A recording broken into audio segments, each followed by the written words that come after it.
Hey,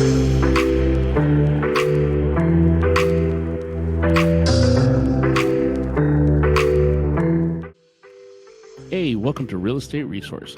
Thanks for stopping by. Don't forget to like, subscribe, and hit that notification bell. I really hope you enjoy this video. Good morning and welcome back. We're going to continue our complete guide to the RPA where we're looking at not only how we write it, how we counter it, how we understand what's in it. We're looking at all the ancillary forms, so the amendments, addendums, any other documents that you're going to use are going to be incorporated. We're looking at those. So we're going through this in a lot of detail. So it's kind of a mishmash, a little bit of multiple classes that we're putting in one place. And I want that to just kind of be this big course of how we look at our transactions as a whole. So before I share my screen, does anybody have any questions? Remember, just raise your hand or type those in the chat. Just to make sure that we don't get too off track. That's why I want to make sure these things are in the chat, so we're not just, answering questions all the time. So, all right. Well, then let's just share my screen and get started, unlike last week where I forgot to share. Let's go. Here we go. All right. So what you should be looking at right now is the RPA, and where we left off last week, we talked about the verification of funds and showing the proof of your loan application, your pre-qual letter, your pre-approval, all that stuff. We talked about that to end. So what we're going to start off with is the final walkthrough.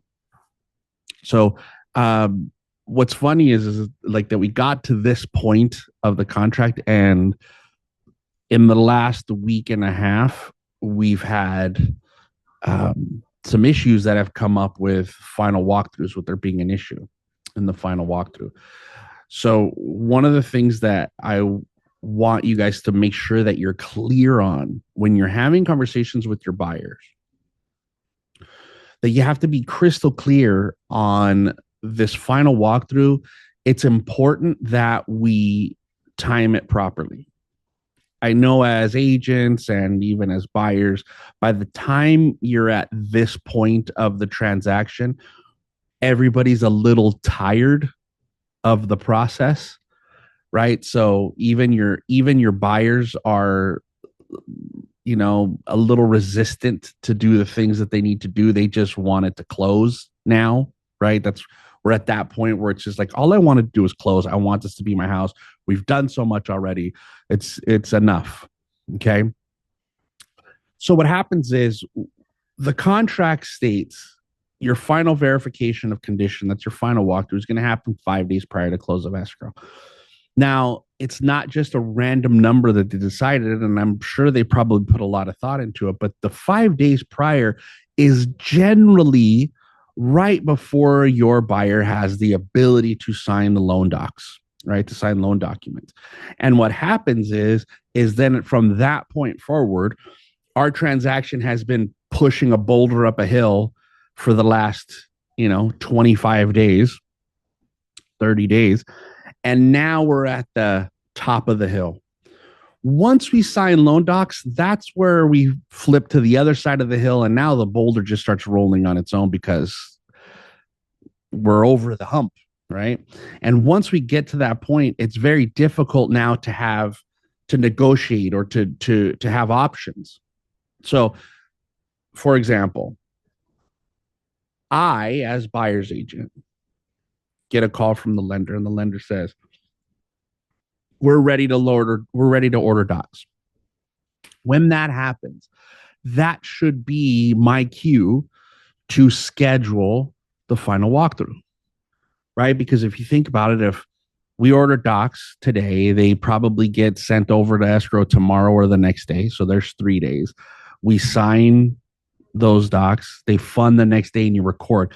That's about 5, maybe 6 days, the process, right? From when you hear you can get the docs to when they actually fund and record. It's about a 6-day process. So if my lender calls me and says, hey, we're ready to order the docs, I tell them, okay, I'll get back to you right? Don't schedule the signing yet. I will get back to you. Then you call the listing agent, you tell your buyers, hey, we're ready for docs. You schedule your final walkthrough. Now, one of the most important things that you can remember about your final walkthrough, it is not a contingency. It is just for you to verify the final condition of the property. And what that means is all you're there to look for is the property in the condition it was in when I wrote the offer? And if there were any agreed upon repairs, were those repairs completed? That's it. It's not to go and start investigating and doing more inspections and all of that stuff. You're not there to go find something new. It is a verification of the condition of the property. Now, if there is something new that's discovered, which happens, and I don't mean that you went and did another inspection and you found, you went into the house or you did some other things. I'm just saying there was furniture there when you wrote the offer, and now the seller has moved out or the tenant has moved out and the furniture is moved, and all of a sudden there's a hole in a wall that you didn't know existed. There's, damage to the carpet that you didn't know existed. There's damage to the flooring that you didn't know existed. That's fine. I understand that stuff like that is going to come up. Or you go and do the walkthrough and they've agreed to do a certain amount of repairs. And when you do the walkthrough, those repairs, none of them were completed or not all of them were completed. And so what happens is then there's an issue and the buyers get upset, and it's understandable that they're upset that the sellers didn't do what they were supposed to do. But because we were proactive and we scheduled that final verification, that final walkthrough, with some time prior to signing loan docs, right? We're still on the upward slope of that hill with the boulder. Because we did this prior to signing loan docs, if there is an issue, then what our option becomes is, hey, Mr. and Mrs. Seller, Mr. Listing Agent, we're sending you an extension of time for our close of escrow.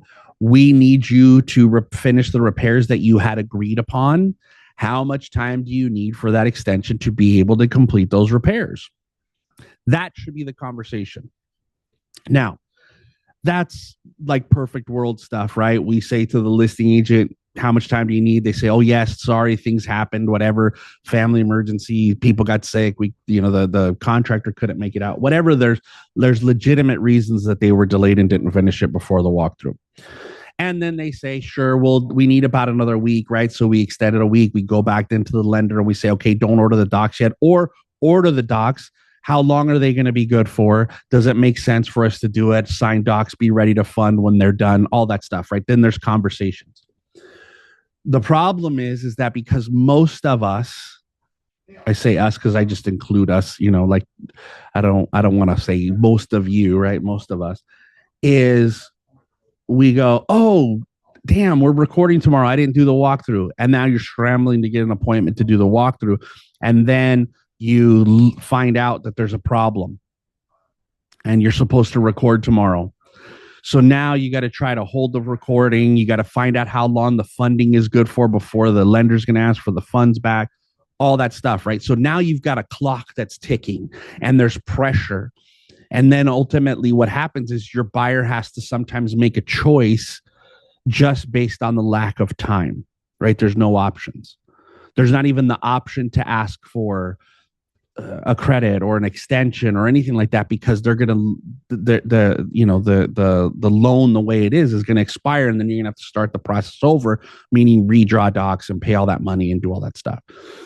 So it's not just like I say, hey, it's best practice. I really push you guys to make sure that you're scheduling your final walkthroughs that with all that time to do it. And the easiest way to do that is prior to signing your loan docs, because now I have time. So I have time to negotiate for a counter or for a credit. Maybe there is some room to get credits. And I know that credits get dangerous, but maybe there is some room. Maybe I didn't have a closing cost credit to begin with. So now I could get a closing cost credit to offset the stuff that they didn't do. Or because there was new damage that was found and they don't want to take the time to repair it, I have the time to negotiate either an extension or a credit. And then we could go back, redo the closing document, the closing disclosure, start over, then order the docs, do all that stuff. There's time to do that. But once I've signed docs, once I've signed that closing disclosure, once I've signed docs, I can't get a credit, right? That I can't do that because then I'd have to redraw the docs again. So then what happens is because we don't have the time to extend for them to do the repairs that are necessary, we can't get a credit because we've already signed loan docs and we don't want to restart that process and have to pay the redraw fees and all of those things. Then we're forced for our buyer to close with the property not in the proper condition. And it's okay. I mean, there's still recourse for the buyers at that point because you could be forced to close and the seller didn't perform. So there's civil actions that you could take against the seller, to be reimbursed or for them to be forced to do work. There's still recourse after the close, but it's extra work that has to be done when we could have at least tried in the beginning. And then you have to also think about what that does with my relationship with my buyer as the buyer's agent, because I didn't guide them properly. If it turns out that that's a big deal and they try to go after the seller and they can't, it takes forever, it costs them money to do everything they need to do, they're going to look at this 5 days prior to close of escrow for the final verification. And if they're working with an attorney or somebody's helping, the attorney's going to go, well, when did you do your walkthrough? Oh, we did it the day before we closed. They're going to then start to say to their clients, the attorneys, well, why didn't your agent have you do this walkthrough sooner? And they're going to start pushing the buyers when they have a problem into including you in that problem because you didn't do what you were supposed to do or guide them the way you were supposed to guide them. Now, if a buyer says, I can't do it that day, I don't want to do it, then you got to have some documentation that backs up that you advise the buyer that this is the time to do it. This is when they have to do it. This is why they have to do it that way. And they chose not to. Okay. There's even a letter that you can use when a buyer, and we can bring it up. Where is it?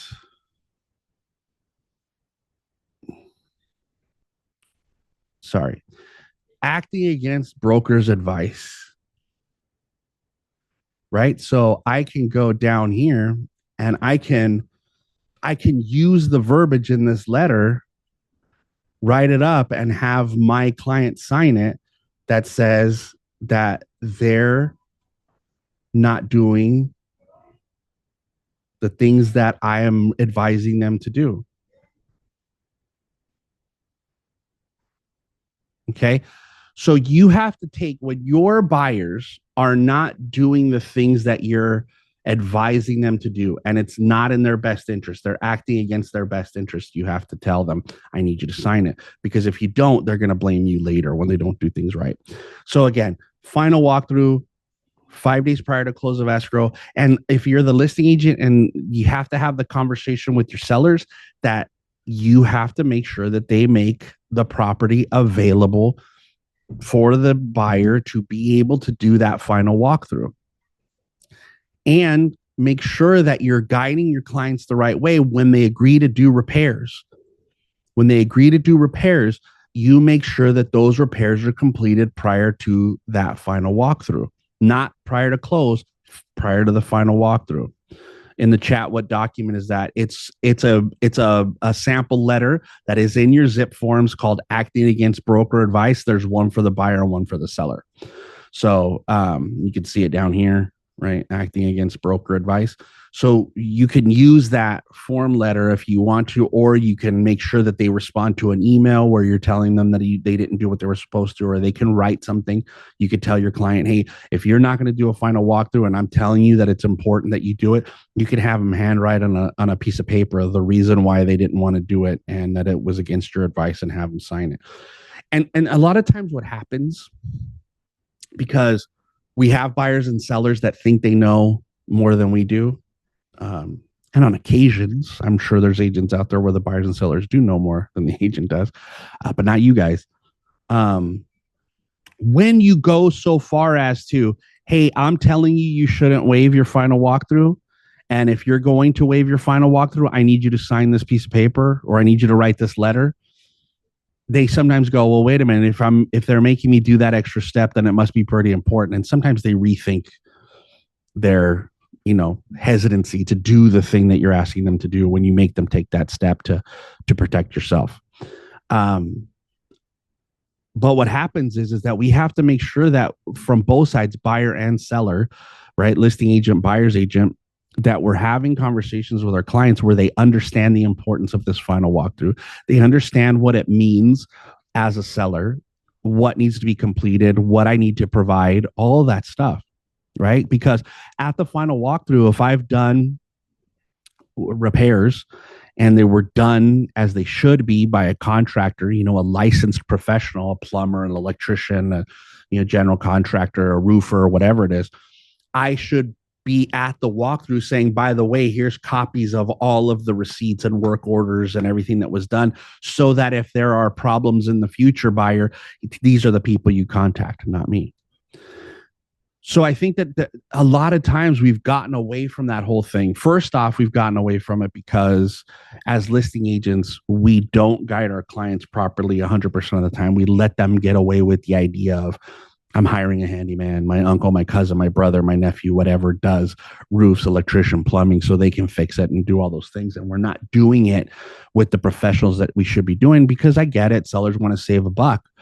But the problem with saving the buck is they put some liability on themselves later.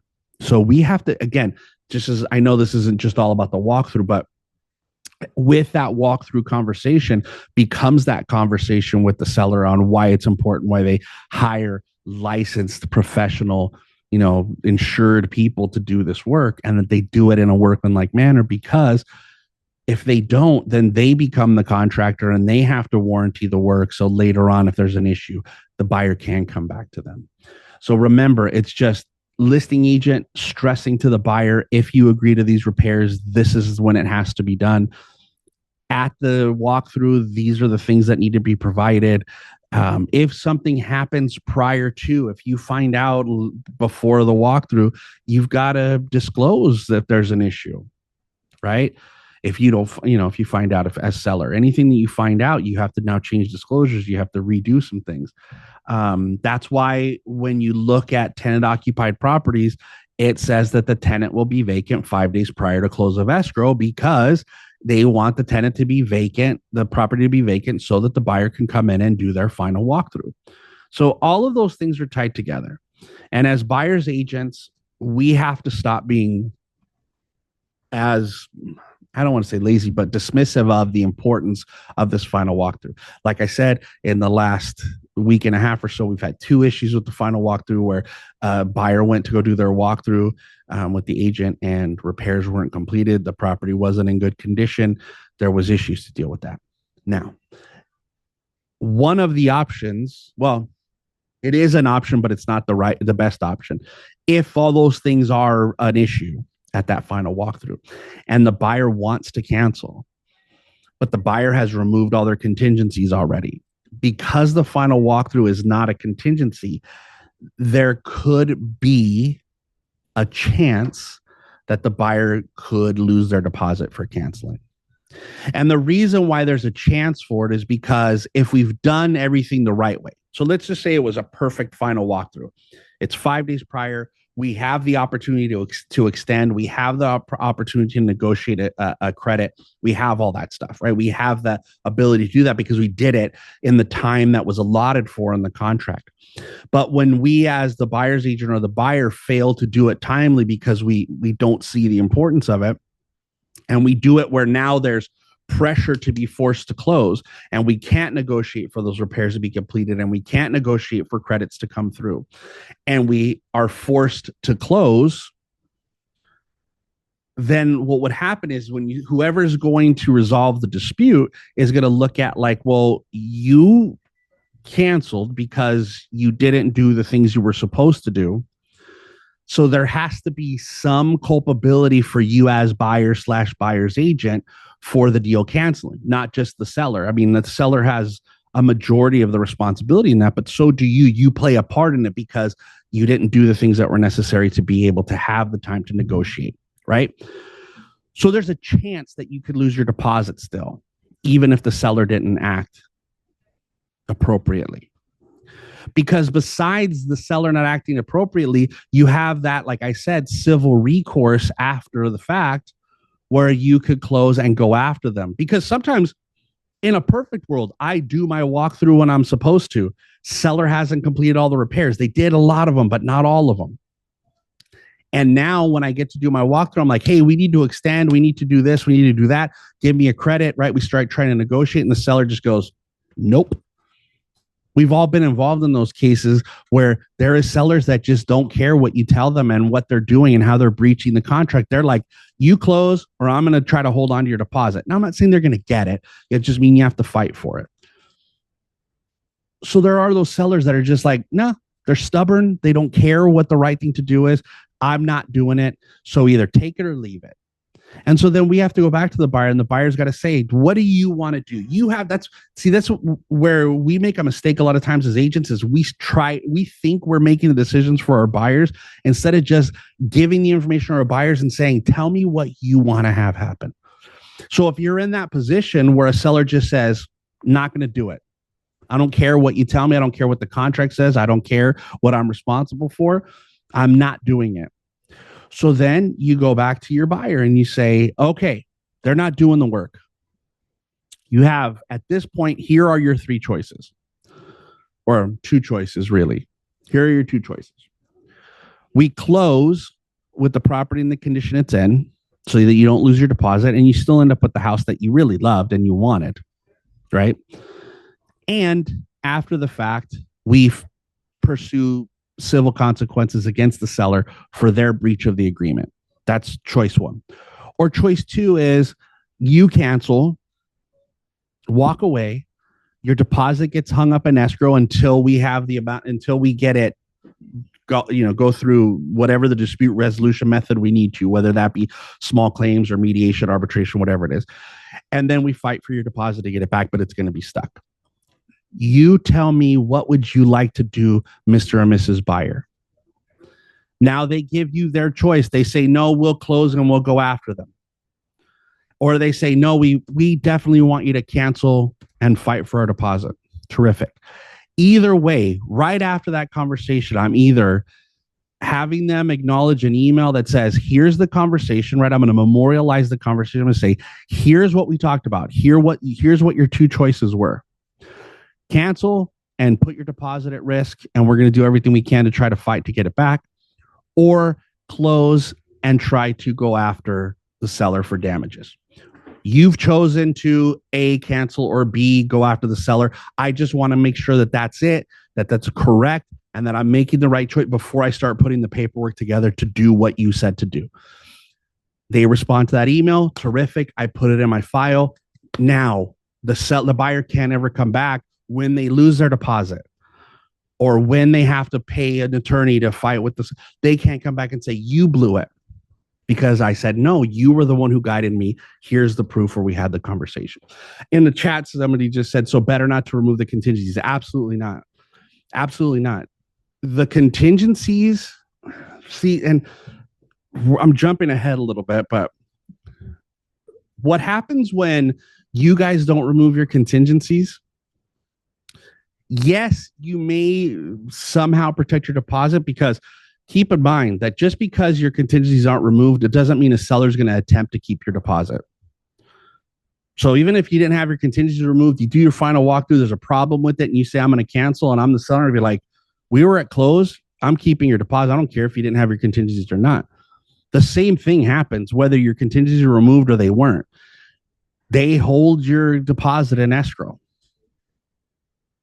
And if you have to go fight for it, then you prove your case. Hey, by the way, I didn't remove my contingencies. They didn't do what they were supposed to. Please give me my deposit back.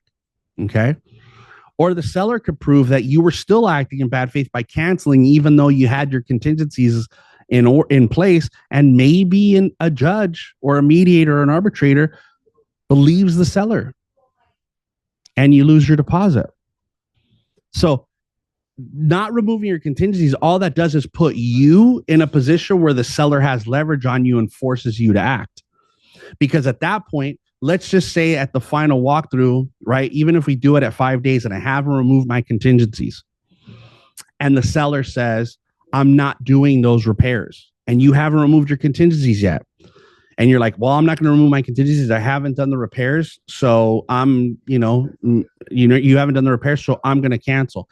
I send you a notice to perform when you haven't removed your contingencies or you're arguing with me. You now don't even have the option to close if you wanted to close because you don't have time.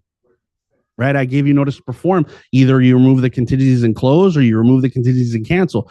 Either way, you've now given some leverage back to the seller. So not removing your contingencies is, I don't think, and again, my opinion, if I'm a buyer's agent and I've worked with this buyer for who knows how long, because I know you guys don't find a buyer, get them pre-qualified and write an offer the first weekend and get them an escrow. I know it doesn't work like that.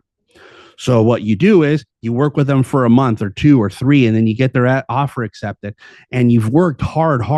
You've driven around, right? Because the difference between a buyer's agent and listing agent is my listing stays in one place. I don't have to drive all over the place, right? To service my listing. I go to my listing. It's right there.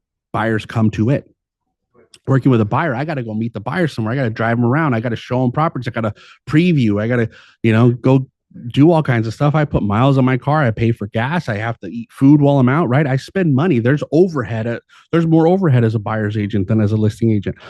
And for some reason, it boggles the mind that as buyer's agents, when our buyers are in the position they need to be to remove contingencies, we refuse to do it because we want to protect their deposit.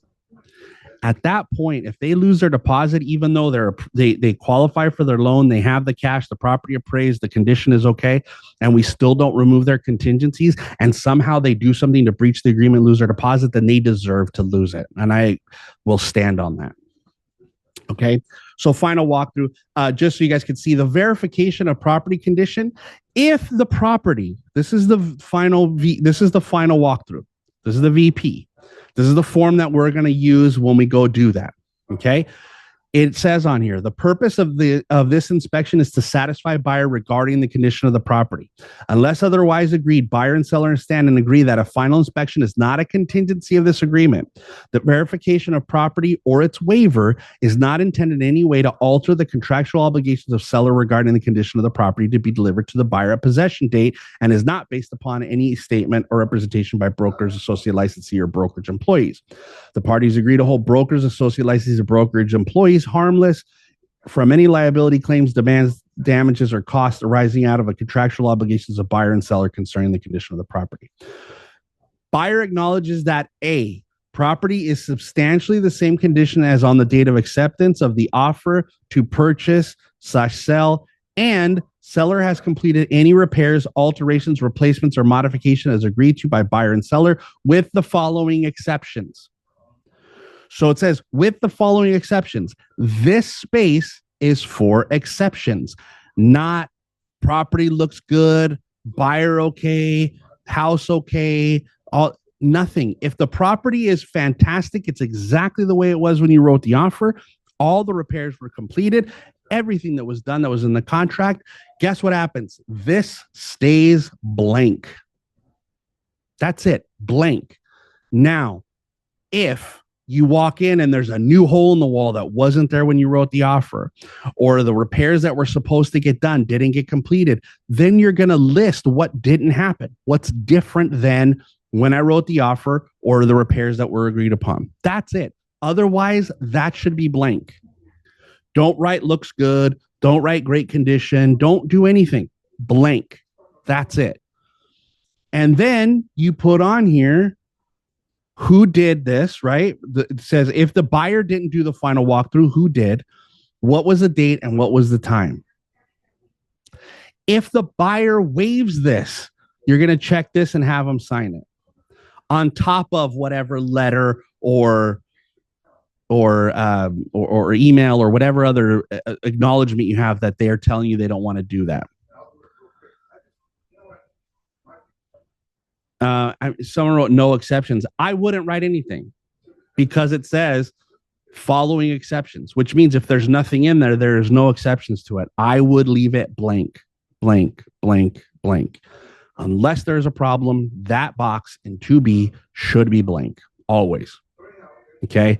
It's the same thing as, we're not going to talk about an avid in this class, but it's still, I mean, we're in 2025 and the form is called avid agent visual inspection disclosure, and agents are still writing. And I mean, for every room, agent advises buyer to get professional home inspection. That's what they're writing for their visual inspection, or they're writing on their visual inspection, this looks good. That's not what it's for, and that's not what this is for. Okay. Exceptions only go in there, leave it blank otherwise.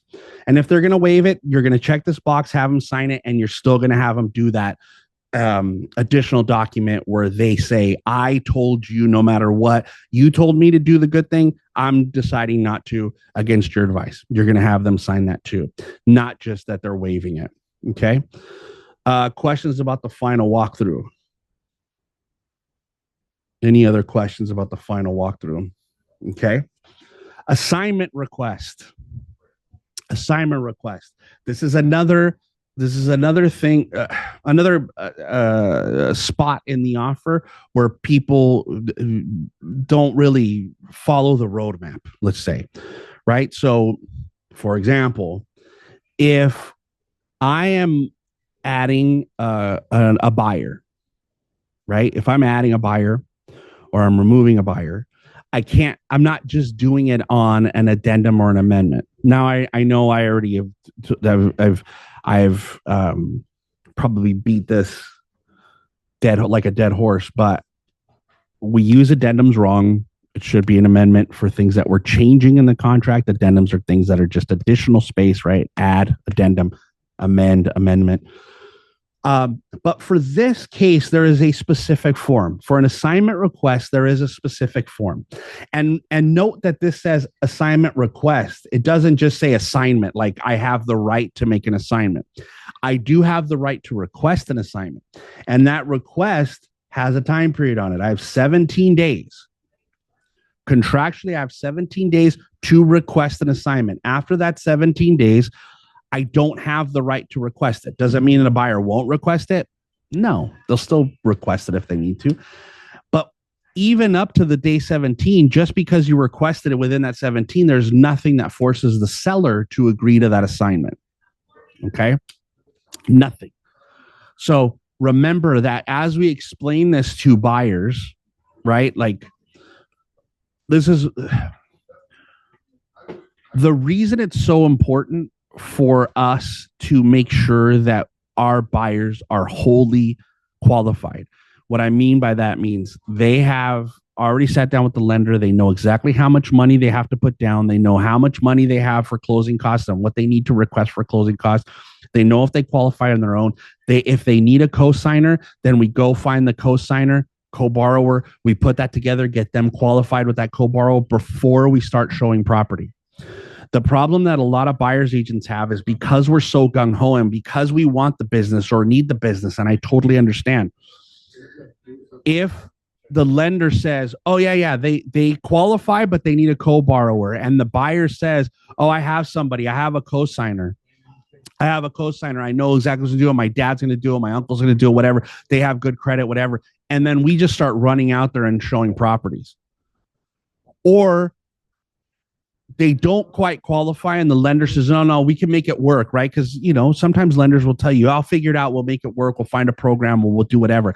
And then we run out there and start showing them properties. And then in the middle, we get an offer accepted and the lender says, well, no, they're going to need a co-borrower. It looks like we can't get them qualified. That's why we have to slow the process down a little bit as buyer's agents. And that's why when we talked earlier about doing buyer consultations and having the BRBC signed prior to showing, all those steps will maybe help us to have a more fully qualified buyer when we walk out and write offers, instead of having to use something like an assignment request to add a co-borrower. Because once we get to that point, since the seller doesn't have to agree to that, then we could lose a deal. And then your buyer's upset because the first house that your buyer writes an offer on most of the time, 99% of the time, is the one they fell in love with, and the other ones are harder for them to be in love with. So if I know ahead of time, before I even start showing or writing offers, they need a co-signer or a co-borrower, then Now, when we get to the point of writing offers, my offer is written completely because it includes that other purchaser, right? That other borrower on the purchase agreement.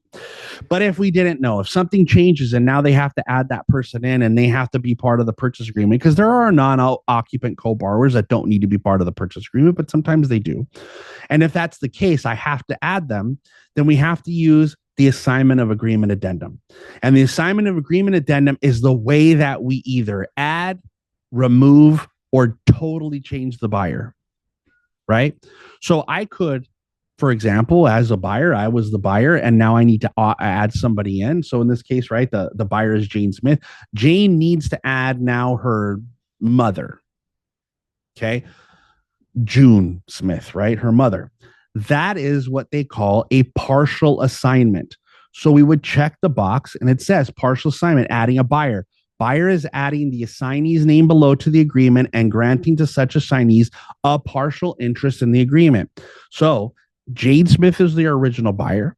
We're doing a partial assignment because we're going to add, right? We're going to add somebody to. We're going to put her mom down here. June Smith is now the assignee. Okay. That's who goes there. Then we're going to look at if this, for example, and we'll talk about other ways that the assignment works, but in this case, we're adding a buyer. If the other buyer has already gotten all the other documents, the purchase agreement, the disclosures, or anything else that has been delivered, if they've already gotten those and acknowledged them, then we can check this box. If not, if they've already done that, we leave it as default. If they haven't, then we could check this box and the buyer's just saying, hey, listen, we're going to do that after this gets agreed, right? After you guys agree to this assignment. Assignee has been pre-qualified or pre-approved by buyer's lender and as per the agreement, and a copy is attached. This requirement applies even if 1E is checked. So, right, keep in mind that you have to now show the pre-approval, pre-qual for the new buyer, okay, that you're adding. This, if I've already initialed all the prior documents, I've acknowledged them, then I don't have to do anything because I'm going to send them with this assignment request. If I haven't, I'm going to check the box, right? If I've checked this box, then I'm going to have to check this box and they have 3 days to get all of those prior documents back to the seller. Okay. If we don't get those, seller after first delivery notice to buyer to perform may cancel this assignment and the assignment shall have no further force and effect if they don't deliver the prior documents in the time that were agreed upon, or if they don't deliver the pre-qual or the pre-approval letter. Okay. Now, this is consideration for the assignment, right? That means I'm getting paid for that assignment. In this case, because we're adding a buyer, that's not going to happen, but we'll talk about that in a moment. Okay. So now we go down here, the buyer signs, and then the assignee signs, and then we submit that. And if the seller consents to the assignment, then the seller would sign it. If the seller doesn't allow the assignment, then they're going to initial this and date it, and they're going to send it back that they didn't approve that assignment. And so that's why I say when we're talking about the idea of needing an assignment for a co-borrower, it's important that we do that stuff ahead of time because we don't want to be in a position where then the seller has the right to say no, and now the buyer can't buy. So for this example, let's say Jane didn't need her mom, June, to co-sign for, but we didn't know at the beginning before we wrote the offer. We wrote the offer, got the offer accepted. And in the meantime, while we find this out, the sellers get a better offer. They get a higher offer. They get an offer with different financing, with a better down payment, with a shorter time period, right? Escrow period. And they want that other offer. And now all of a sudden, and they can't because they're locked in with you. As long as you perform, they're locked in with you. And then you give them this little golden ticket to leave your transaction and move to another one, which is, I need to request an assignment. And all they have to do, if there's a good agent that knows how these contracts work, and they know that their seller wants out for that better offer, here is their way out. They just say, refuse the assignment because they have the right to do that. Refuse the assignment. And once they refuse the assignment, if you can't close without the co-borrower, you can't find a way to make it work, They cancel, they walk, right? They send you notices to perform, to remove contingencies, to do other things. They walk and go move on with the other offer. So again, it's important for you guys to make sure that you close as many loopholes as you possibly can, because you don't want to put yourself in a position where your buyer could lose out and you could lose out on an escrow because we've now given the seller a reason to walk away when they didn't have one before. Okay. So that's adding a borrower. Now, let's uncheck these boxes and let's go back and let's just say now there is a total assignment. New buyers replaces all original buyers. Now, in this case, this is what those people call wholesaling out there. So an agent or an investor or somebody else will go out there and they'll find a property and they'll write an offer on that property and they'll tie it up. And then they'll advertise it to all their other investors or other agents. And then they'll say, hey, man, I got this property. It's tied up. It's a good deal, whatever the case is. That other investor comes in, says, takes a look, says, yeah, I want it. So now they're going to do a total assignment. And they're going to assign it to another investor, whatever that case is. Okay. So let's say it's a investor LLC, right? Is the who's buying it. That's the people we're assigning it to, right? Jane was the agent, found it, tied it up, and now she's going to assign it to this person. Now, normally in those wholesale deals, and I see your hand up, so I'll get to you in a moment, there's some kind of money exchanged. Yes, right? What's the point of me locking it up if I'm not going to get paid? Maybe some agents do it the right way and they say, if you give me the listing back, I'll now let you buy this house and do all that stuff. But most of the time, these wholesalers are getting paid something. They're getting paid a finder's fee. They're getting paid some kind of money to now transfer that deal over to another investor. Down here, remember what we said. If there is consideration, I have to disclose it, and I have to disclose the amount of that consideration. So let's say that Investor LLC is giving $10,000 to Jane for that assignment so that they can now actually do the rehab, flip the property. That's their investment property. I have to give that disclosure to the seller. Now, let's be realistic.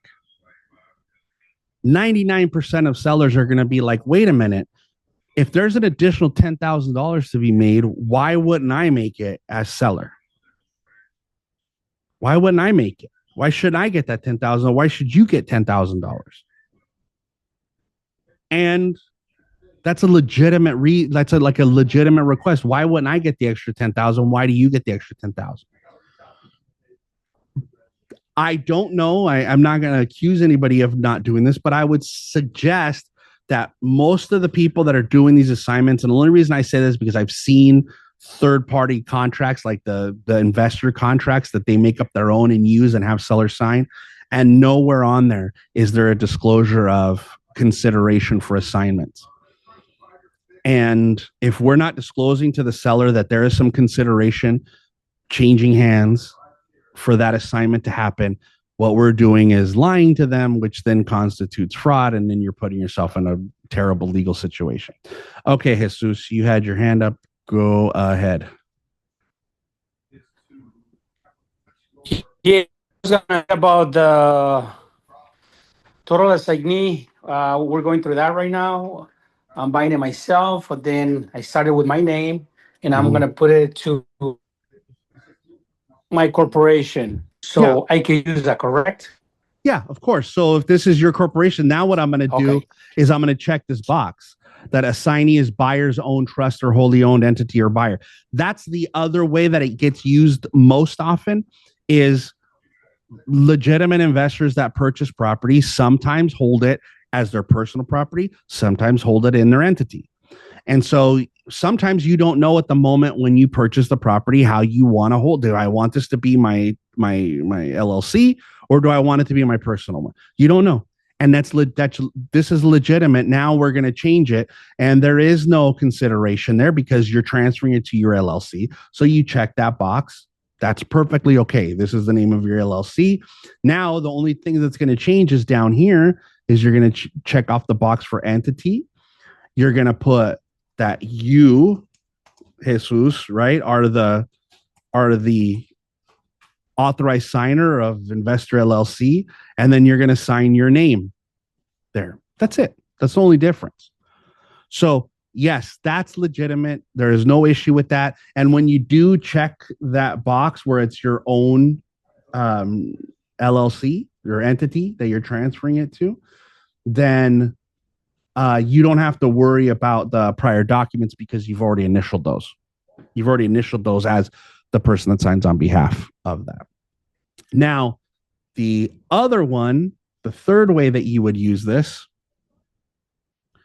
is the other assignment, which is replacing a buyer and at least one original buyer is remaining, or we're taking a buyer out. Okay. So in this case, let's say it was Jane and her husband, Jim Smith, that were buying the property. Okay. So they're the buyers right now. And then they decide that they don't want, both of don't want to buy, or maybe Jim's credit sucked or Jane's credit sucked, whatever. And they want to do the other assignment. So they're going to be deleting Jim. So, oops, we're deleting Jim Smith. We're deleting Jim Smith. So it says buyer is being removed, is assigning all of that buyer's interest in the agreement to the new or remaining buyers' assignees' names below. So this is where it feels funny, is since he's just leaving, we're not putting a new buyer on with Jane. He's just leaving. Jane is now not only the buyer, but the assignee. Okay. So prior documents are already been delivered because Jane's already acknowledged all of them. We don't need to change anything. That's all done. Buyer, she's not receiving anything, right? So what's going to happen now? She's not an entity. Jane's going to sign as buyer. Jim's going to sign as buyer and date it. And then Jane's going to sign again as the assignee. So basically what we're saying is it's like doing a grant deed in the middle of a transaction before it closes, right? You guys know when they record a grant deed, if it was, removing somebody from title on there on the grant deed, you would say, Jane and Jim grant property to Jane as her sole and separate property, whatever. Now it's doing the same thing here. All we're saying is that these two buyers, we were a group of buyers and we've assigned everything from the original transaction to just this one buyer. Now, if we were going to remove Jim, right? If we were removing Jim and we were going to add Jane's sister, Jenny, then there would be two assignees because we're adding her. Jane's staying on, Jim's coming off, and Jenny's going on. Okay. That's what we would do. So I've seen this in the past. I see buyers and buyers agents go through this where we have to remove somebody, but we have to remove the original cosigner because something happened to them. We're adding a new cosigner. We're making that change. Just remember, anytime that we make this change, the seller does not have to agree to it. And if that position puts us in a place where we can't qualify without them agreeing to this assignment, we could lose a transaction. Okay. So keep in mind, if you are transferring this, you're assigning an investment to another investor and you're getting paid, you have to disclose it. If you're removing a buyer, adding a buyer, you have to use this form. Don't do it on addendum. Don't do it on an amendment. You have this to use this to do that specifically. And always remind your buyers when you're going through this where you have to add or remove somebody that the seller does not have to agree to it. And what that does then at that point is puts us in jeopardy of losing out on the transaction, because if we can't complete the transaction without the seller agreeing to this assignment, then we're in trouble. Okay. So I wasn't aware that the walkthrough and the assignment was going to take this long, but I'm glad that we spent time on the assignment. But we're almost out of time. So instead of starting with something new, I would rather just end right there. And if you guys have any questions, this is an opportunity for you guys to ask some questions if you have them. If you don't, it's okay. Don't worry about it. I'm hoping it was clear. But I think what happened, I think understanding how an assignment works and how the walkthrough should work is really important. And I don't think it's something that we talk about enough, especially the walkthrough. I feel like walkthrough and avids for most agents are afterthoughts. And they have to become more important. You have to treat them with a little bit more importance and really try to stick to timelines. So that you don't put yourself in a position where you're dealing with. I mean, like I said, we had an agent that their buyer decided to cancel the deal, and luckily the buyer, the seller, and the listing agent were, didn't give them a hard time. Looks like they're going to release their deposit to them. The buyers are going to move on to another house. It happens. It doesn't happen a lot, and just be careful. How you not wanting to put your client in jeopardy. When using the NBP, do we count businesses or calendar days? Okay, good question. NBP is days, it's calendar days. The only thing is that the performance date has to be a business day. Okay, so just to do the math again, I know we've talked about it, but if I send a notice to perform today, right? Friday is day one, right? Because we're on Thursday. So Friday would be day one, Saturday would be day two. Because it is a weekend, and this weekend is perfect, right? This is Labor Day weekend. So if I sent a notice to perform today, even though their performance date would be Saturday at 11:59 p.m., they wouldn't be forced to actually perform until Tuesday, September 2nd, because Monday, September 1st is a holiday. So they count as days, but not as performance dates. So, for example, if I send a notice to perform today, it's the same as if I send their performance date would be the same as if I were to send a notice to perform this coming Sunday. Because even though Monday is a holiday, it counts as a day. So Tuesday would be their performance at 11:59. So just keep that in mind. So yes, weekends count. I can send one on a Saturday. If I send a notice to perform on a Saturday and Monday is not a holiday, they have to perform by Monday at 11:59. And if they don't, then I have the right to cancel starting Tuesday morning. Okay. So yeah, they count. Any other questions before I let you guys go? All right. I appreciate it. I know we spend a lot of time, but again, this is, hold on. So after the calendar days of MVP, needs to be done on the next available performance date. Yeah, I think if you're saying they have to perform on that, yes, they have to perform. If they don't perform, then the next day or at midnight, you have the right to cancel. You don't have to cancel at that point, but you have the right to. So keep in mind, there is no expiration date on an NBP. So if I said you had NBP today and you don't perform next Tuesday and I don't cancel on Wednesday, it doesn't mean I can't cancel. I can still cancel after that. Okay. All right. So again, like I said, I know we spend a lot of time digging into this detail, but this is kind of what I wanted the class to be. It is a big, giant, mashup of all of our classes kind of in one place. So again, we're going to cover a lot of detail. We're going to do a lot of things. So we're going to spend some time with this purchase agreement and all those addendums and things. Thank you guys so much. If you missed any of this or you need to go back for a refresher, it will be on YouTube later today. Please don't forget to, like and share and do all those great things so that people take a look at the videos that are on there, because the more people that watch, the more agents that watch, the easier your business becomes out there, because you have professionals out there working with you the way you guys work. So I appreciate you guys. Please be safe, be productive, and I will talk to you again soon. Take care.